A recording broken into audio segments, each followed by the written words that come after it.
Hello, everyone. Welcome back to Venture Wisdom, where we talk everything venture capital and private equity. My name is Rakesh Bhatia, your host. And today we are here to discuss, rather demystify the funds of funds as a strategy in venture investment. And to discuss that, we have with us Megan Thorp. Megan is the managing partner at Ignite Capital Partners based in Silicon Valley. She's been into financial services, venture capital for over a decade now. She has run a fund of fund in past. She teaches venture capital at Johns Hopkins, and her role at Ignite uh, largely revolves around portfolio construction, managing portfolio teams, fund administration, LP relations, and portfolio relations. So thank you, Megan, for taking time to talk with us today. Really appreciate that. So welcome. Thank you, Uh, Rakesh. Any time with you is time well spent. Megan, I probably spoke very little about your area of work. There's a lot more that you do, and I have personally seen and experienced that. So I'll probably let you speak a little about yourself and Hmm. the activities at Ignite Capital Partners, and then we can get into the topic of fund and start unwrapping that for our audience. Yeah, you bet. Let me start with Ignite, just a little level setting. We started about 4 years ago, launched as a GTM advisory services.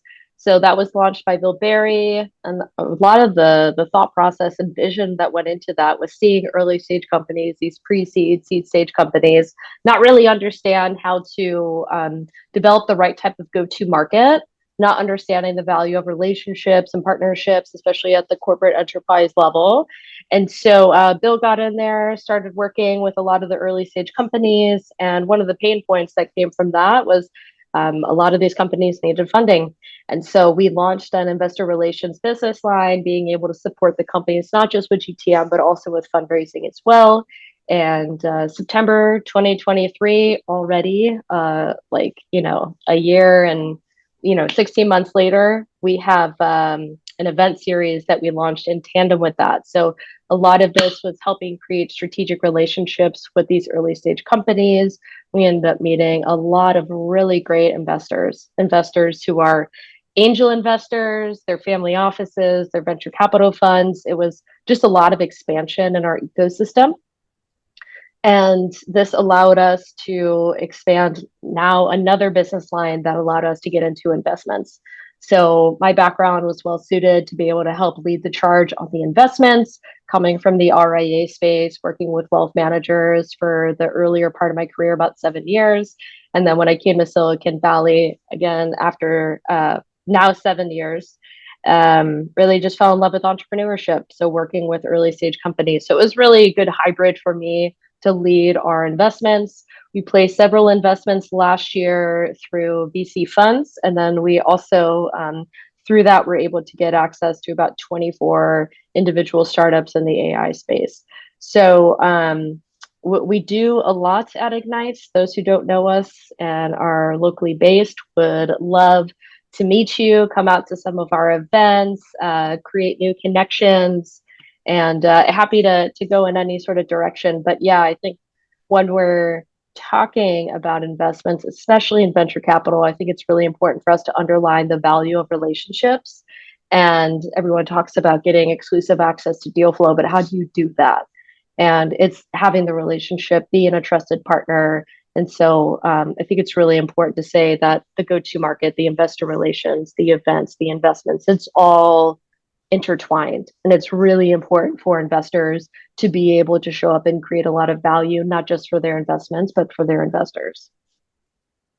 Of course. But I think I'm glad that you brought that up. And I think that's an important part, though I jumped straight into the topic of the funds of fund and the investments.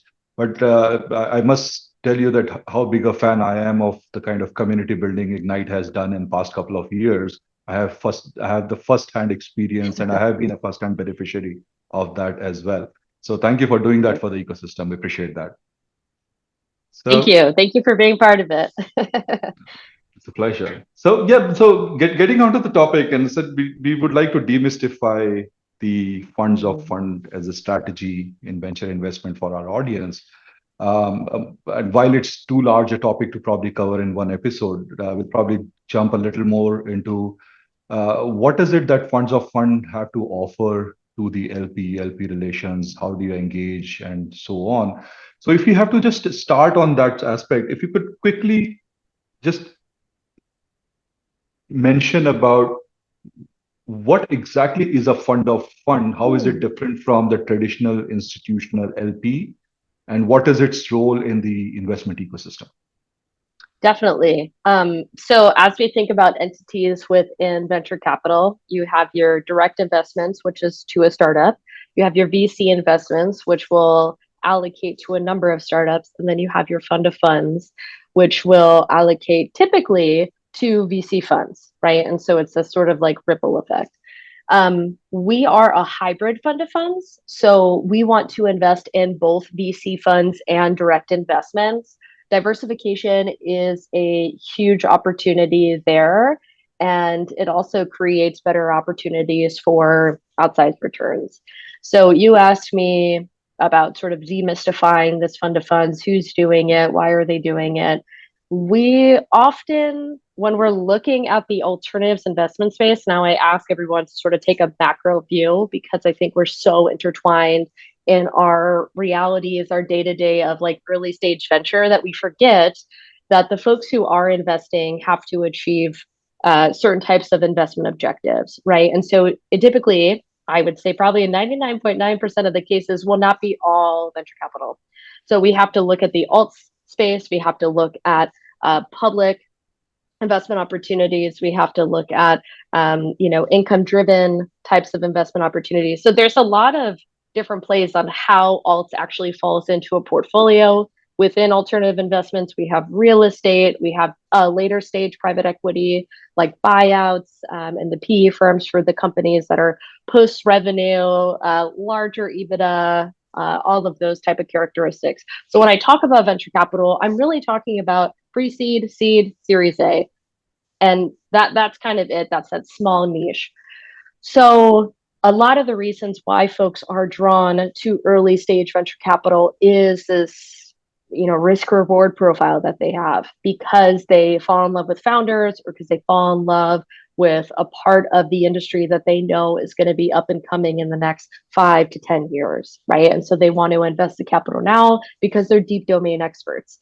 So that's a little bit of what I'll share with early stage venture, why it's important, level setting. It's not necessarily for everyone. And a lot of the conversations we have in Silicon Valley, folks have access. There is no lack of deal flow, to be honest. In the Bay Area, we see 3 times the amount of investments going into venture capital than anywhere else in the world.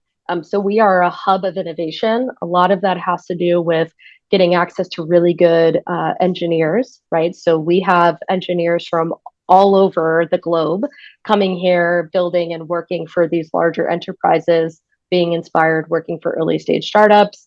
We also have a ton, probably 2 to 3 times more accelerators and innovation opportunities than anywhere else in the world as well. And I say all this because it's really important for us to qualify. Um, we're going to see a lot of deal flow, but the investors that we're talking to are typically overwhelmed with the amount of deal flow that they see. They don't really understand how to do the diligence with them.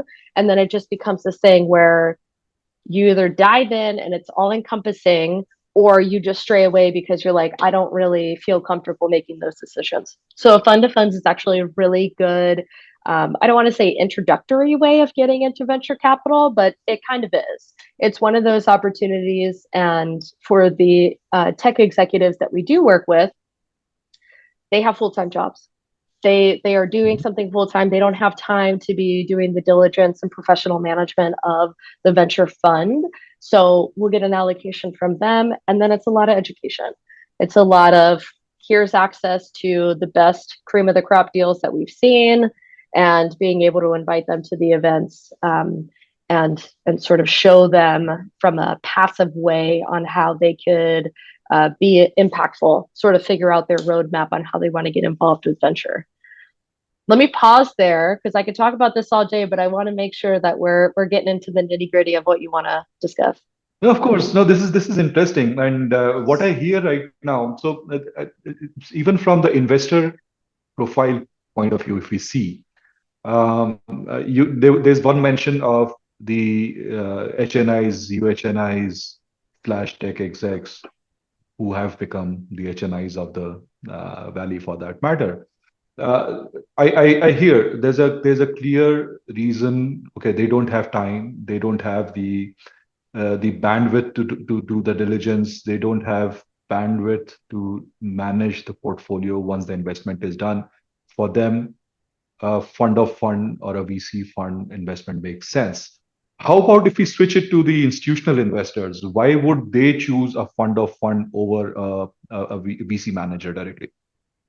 Yeah, so I think that goes back to the point of their entire portfolio that they have to manage on behalf, and especially at the that institutional level, they have different types of mandates. So if we compare a larger institutional investor with a family office, for instance, where family offices have their own discretion, they don't have any mandates that they have to follow, and so we typically won't see a ton of institutions going after a fund of funds, to be honest, Mhm. mostly because the time horizon's too long and they're already getting paid for professional management. So internally, they're likely already creating their own type of fund of funds profile. And we're actually seeing that for family offices too. So there was a huge influx in 2024 with family offices adopting fund of funds, right? So they also saw the opportunity of not going direct right away and being able to allocate with the VC funds, maybe hiring a CIO to run their investments. Again, what we run into is what is your priorities? So you could obviously, as an individual, go ahead and do your own diligence. Think about the time that you want to be allocating to do just that and the level of confidence you have in your ability to discern different types of opportunities. You could go ahead and hire somebody for 200K plus a year and they can go do that for you. Again, the manpower of one. Or you could go and hire professional management, and the professional managers, that's their job, right? So the management fees are already included. You've already allocated a certain amount that you want to be putting into venture capital at baseline. And it's kind of like a passive investment. And then you can focus on other types of investment, especially as we look at family offices who typically made a lot of money from real estate. Or if you're Bay Area based, maybe it was like a lot of like exits, right? Company exits in the technology space. So yeah, so Megan, that's a great point you're making in terms of the family offices having a diverse allocation strategy between different asset classes and fund of fund being one of them. But if we just look at two things, again, as an outsider, traditionally what we see, the risk appetite of the family offices is different than a typical VC or those who just do the private unlisted equity. Here, if we see again that risk appetite versus the risk reward part of the direct investment versus a VC investment versus a fund of fund investment, how does the economic work for those Mm. allocators when clearly they can make more money investing in directly into the startups, but with higher risk versus the other two aspects of a VC manager or a fund of fund manager. Yeah, so you make a great point. I feel like if you are just investing in a fund of funds, right? So there was actually an analysis that was done yesterday from one of the leaders over at Allocate. We actually put that up on our website because we thought it was a really great piece to actually compare what you're saying now, which is do it yourself, do it with internal resources, and then do it with a professional fund manager. And what are the actual like financial analysis of this? There is minimal skew between what doing it yourself and having a professional management. Honestly, if you look at it from, I think the example that they gave was about 5 million of an allocation, so very very small. But the idea that we like to push forward and we talk to our LPs about is there's the first route that when we had the conversations with a lot of LPs last year was, okay, you know how much you want to allocate to venture capital, right? So take 50% of that and do an initial investment into the fund of funds. You're already going to have access to be able to see how the VCs are reporting. We report on the underlying portfolio companies. We engage with the underlying portfolio companies. We actually help provide services and create corporate connections with them. So there's a lot of like insider information that they have access to that they can actually see true growth potential. And so when the companies who are reaching graduating to Series A and beyond get to the point where they open up future rounds, we're getting an invitation. So I tell our LPs, great, the other 50% that you waited to reserve, go ahead and do a follow on investment. We can either help do an SPV for you, we can waive those fees for it, or if you have enough of a relationship with the startup, we highly encourage you to, be on their cap table and invest. I find that to be probably less likely of an opportunity unless they're more of like a strategic LP.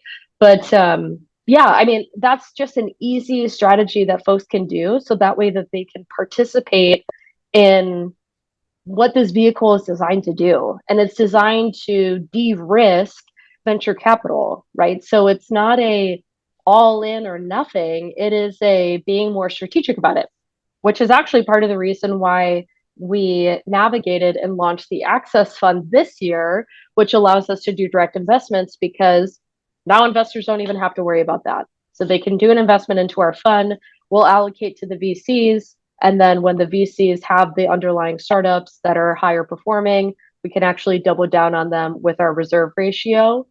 So again, I think you have to understand what your LPs are looking for. And that may not be the right strategy for every fund of funds or every investor. But that has been the general feedback that we received from LPs when we were having a lot of conversations with them last year. So now, Megan, now we understand that it makes the economic sense to the family offices and LPs. How hard is the relationship or pitching to the LPs is? I think pitching is still easier because you already explained the economics around. But is the long term relationship different when you at the same time? You are an LP yourself and you have LPs to manage as well. So how do you balance Mm-hmm. that part and what is the difference that you see? Yeah, Rakesh, you are asking the $1 million question. So yes, it's extremely difficult because going back to my initial point, this is a relationship business, right? And so at the end of the day, it is all about having trust and confidence of the LPs that you're working with. And I also think that the unique relationship that a fund of funds has actually allows us to relate a little bit differently. And our mindset has to be a little bit different than a traditional VC fund. So we have to be pushing on our VCs to advocate for our LPs, right? And typically, a lot of the conversations that you might hear about are um, like just kind of giving VCs money and letting them do their thing. And we kind of have to show up and hold them a little bit more accountable, right? And be able to support them in a more partnertory way, if you will. So a lot of the LPs from family offices may not be as hands-on with their VCs. They may just be allocating capital and expecting reports. So we're kind of this hybrid all around. We're looking to have strategic relationships with our VCs. So we're kind of on the same playing field, helping them win and supporting them in whatever way they need. We want to be an extension of resources, not just as a check, but also as a partnership. And then managing those relationships with our LPs.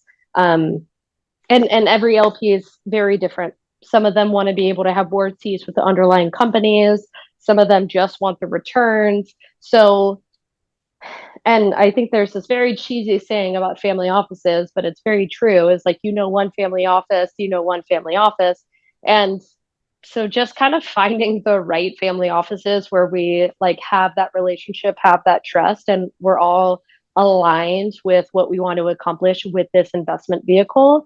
So uh, so managing the relationships is always the most difficult part, which is why I actually see a lot of really great VCs who have been nurturing these relationships for years and years and years. The number one mistake that I see with folks who are starting funds is first of all, they sort of fantasize about this being like this incredible investment opportunity, and this is going to be easy as just like placing capital. But I think venture capital is probably the one of most difficult industries to be in, because you need to have the trust of the people that you have the capital from, because it's such an emotional business, right?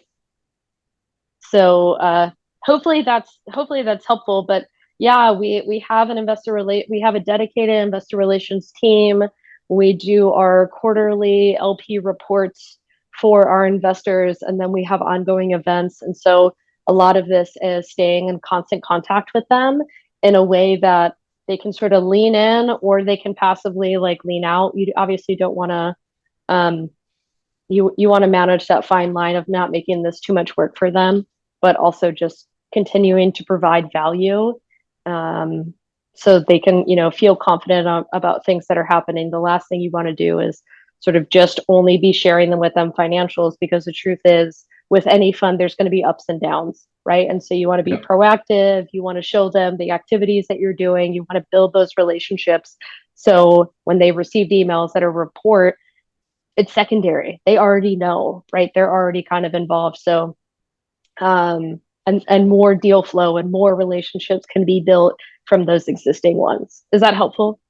Quickly switching the gears, this one I would not take a lot of time because again, the perspective of the conversation was where what we already covered. But I'm still curious, from the audience point of view, is that what is it that you are looking for when you are investing in the VC fund? What's the process, and how much time do you take? Yeah. So for investing in VC funds, it typically takes us 3 weeks from when we start the diligence process to get through the quantitative analysis. So we have two parts. So the quantitative analysis is going to be able to allow us to dig into the fund manager's previous financial performance, either as a founder, an angel investor, or a venture capitalist. If they worked at a previous fund or were associated with another fund. We're also going to be looking about the industry potential. So the goal for each of the VC funds is to have a differentiated investment thesis. So we'll do an analysis on each of the sectors to be able to quantify how likely it is for those sectors to be able to achieve those returns, compared to what we're hearing from the fund manager themselves. We'll also go through and quantify the individual management team's background, really being able to look at and connect the dots to tell the story of, can they actually do it based on historically what they've been able to do. So we try to build this to be flexible, because we understand that for emerging managers, there's this first time fund managers, maybe just raising a $5-10 million fund. They have a coveted deal flow access. They've been advisors. They're going after a certain part of the market that only they see. We want to make sure that the diligence process is flexible for them.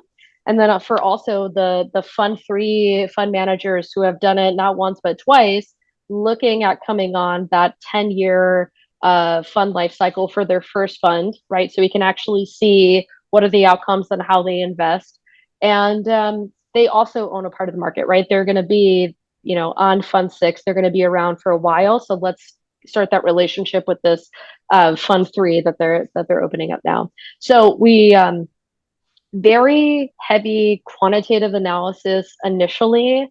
That is our job, right? And so we have a IP diligence model that we created in house. We have over 100 different variables that we analyze, and then we have larger data sets that we compare this to. So I would say probably about 3 weeks. Typically, the information that we receive right away is not comprehensive enough. So there's a little bit of back and forth about filling in the gaps. And I would say often a lot of these fund managers don't have that information available. Maybe are not being asked that. Maybe they have angel investors or develop relationships that folks aren't necessarily looking this closely at them. So we actually think it's a great exercise to help prepare them for having conversations with more institutionalized investors at baseline.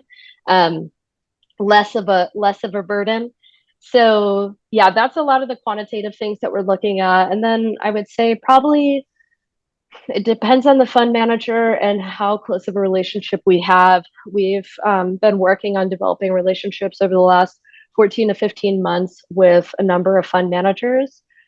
So just to give you some numbers, we had 1,900 fund managers register for our events in since we launched them in September 2023. And then we've received a few hundred who did inbound submissions for us to actually review. We've been able to sort of filter that through, and we're actively considering about 20 of those VC funds in total. So need to be Silicon Valley based, need to obviously hit a lot of these quantitative benchmarks that we're expecting even before we get to the point of the qualitative, understanding how you make decisions essentially and how much trust we have that when the inevitable you have underperforming companies, how are you going to communicate that to us? How can we support you in that? How are you going to be able to support them? Not just writing a check, but post investment, what are the resources that you're showing up and providing? Because that's going to be so indicative of the success, which is why we got into the direct investments because we already sort of have that ecosystem. And we think we can be really complementary with the VC funds that we work with because they have resources we don't and vice versa. So that's a lot of the diligence process we have. Again, timeframes could take us, a month and a half to make a decision, or it could take us 6 months to make a decision. It really depends on the relationship we have, the availability of the team, and how prepared they are to allow us that sort of grace and get to know you period. What would you advise an emerging manager to be Hmm. ready with if they have to approach you or Ignite? And how do they approach Ignite? Yeah, I would say be ready to genuinely answer the question of the why you. One, really think about, is now the right time for me to be doing it, right? Is there a way that you can build up better relationships with startups so that it is a no-brainer that the best startups come to you? Are you really best positioned to do this? And can you be honest with yourself about what are the gaps that you have? And can you find a partner who can help you fill those gaps and bring them on as a co-GP? Right. And so really thinking about that value proposition, and being honest. It's not a spray and pray game. I know we've got the power law happening, but at the end of the day, investors are really asking for more certainty in the expectations because they've been burned in the past, and being able to clearly see what innovation looks like, and that is a special skill in itself, and working as a resource and support system. So I really like the funds that are who have that background, have that experience, and also, you know, have the enough of the differentiator to be trusted with capital. Right? Not every startup founder needs to be a VC. Not every VC needs to be a founder. So there is a there is a relationship there. So really think about that story and don't just get on the FOMO wagon because all your friends have a VC fund now. It's okay to just do angel investing. It's okay just to do syndicates. It's okay to build up that track record. Um, and maybe a VC never happens, but you're going to save yourself a lot of time and burn relationships if you wait until the timing is right. That Not is my just two because cents. it's cool to say I'm a VC. Not just because it's cool to say I'm a VC, because you might not realize how that actually hurts your reputation more than it helps it. How do they reach out to you? And do you go in as an anchor or do you participate? Yeah, so we're definitely not going to lead any of the investments. Best way to get a hold of us, I would say, is through, you can send me a LinkedIn message. Our team's pretty active there. If you go to my LinkedIn, if you are a VC, there's a link in there that says submit your VC fund. That goes right into our database, and that goes right into our actually due diligence pipeline. So we'll actually see everyone who fills out that submission form.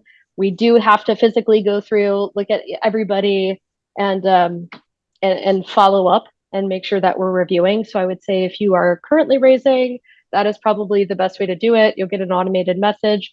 If you're a startup who's interested as well, go ahead and send us an email at gp@ignite.investments, and you'll get an automated response from me. And through that automated response, I actually have a link for startups to submit their information as well. So we can help you with advisory. We might also consider you for an investment opportunity. So there's a little bit of that. And for investors, go to ignite.investments. Our website is there. So you'll have access. You can actually look at our investor deck. We have different resources. We have a lot of our differentiators. You'll actually see our full team, including our portfolio managers and our venture partners, investment advisory board members. So lots of different ways to connect with us. And if you aren't ready to have any of these conversations, I would check out Ignite's Luma page, Ignite GTM Luma. We have plenty of events. And if we're not the right fit for you, I'm sure that there is somebody who is at our event who's a great fit for you. And I think this is what it's all about, is creating community. So just highly encourage that level of engagement, because you never know. Awesome. No, I think that finishes at the great note. I would say, with all the information these guys need to reach out to you. I think that's say, okay. Okay, you have told me enough. Now tell me, how do I reach out to you? And you did all of it in one go. Appreciate it. Thank you so much. Great conversation, Megan. I thoroughly enjoyed it. I know that there's a lot that we can cover, and both you and I can go on and on forever on this. But this one has to end, and I appreciate your time again, and look forward to talk to you again. Thank you, Rakesh. I appreciate it.